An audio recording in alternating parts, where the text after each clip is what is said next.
Well, it's a case of robbing Jody and Alan and Scott and Billy to pay Paul. Long-term residents of a caravan park are facing the prospect of being kicked out of their homes to make way for new housing that none of them could ever afford. We know we need new housing, but they want to know, must it come at the cost of their community? Where are all these people going to go?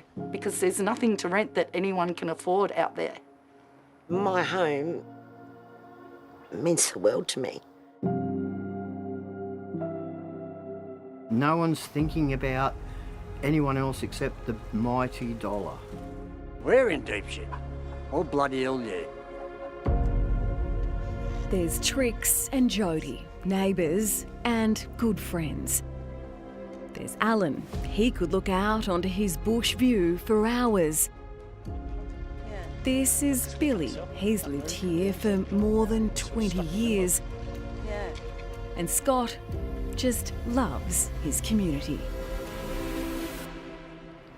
It's breaking my heart. They're part of a big, what they call, odd family, living side by side at the Oasis Caravan Park at Canwell on the New South Wales Central Coast. They have their ups and downs, their disagreements, but at its heart, it's a real community. We all look after each other. Like if you notice that you haven't seen a person for a few days, you go check. Most own their homes and pay a $150 site fee each week. It's their piece of paradise, but it could all be taken away by developers and hundreds of high-rise apartments. There's no doubt there is a shortage of affordable housing in this country, and governments are keen on fast-tracking developments like the one proposed here. But the question that people who live here are asking is, at what cost? What are you doing? Jody has called the park home for 26 years. You're a good boy. 22 of those with her pet galah, Barney.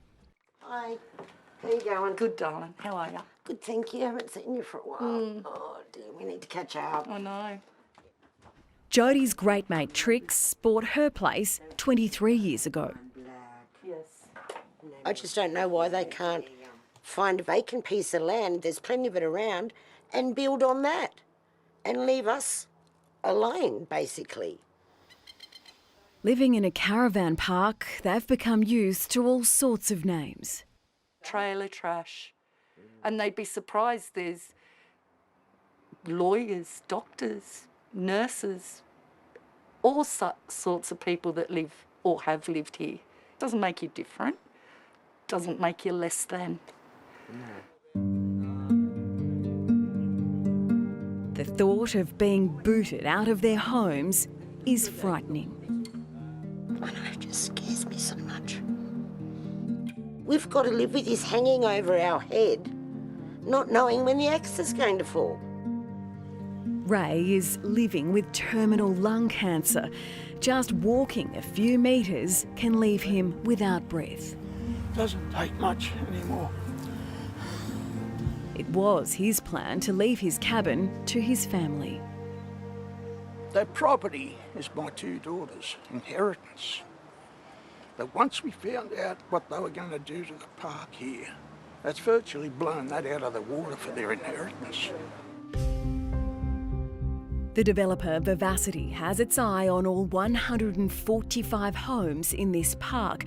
The proposal to turn this into this, up to 800 dwellings across several towers, which could be up to 55 metres high.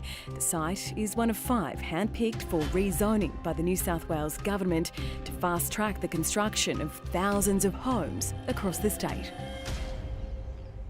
That's a lot. That's a lot of units. Yeah. It's a lot of weight for this area. Like, we can't work out how they're going to put up multi-storey units in here and in our home, and we have to go, you know?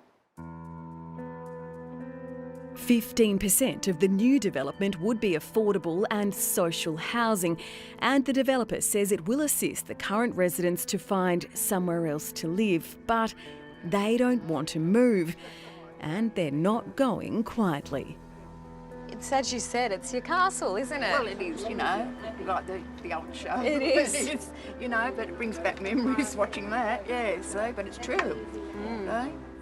They haven't been given a timeline, so for now they can't sell, they can't afford to move, they're stuck in limbo while decisions on their future are made for them.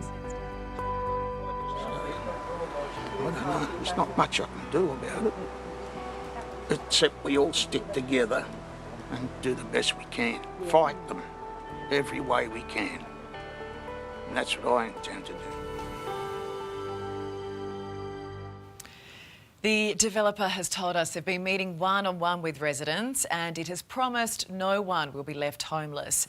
But still, what a scary, uncertain time for all of them. As we just saw, it is more than a roof over their heads. It's their homes, it's their community at risk.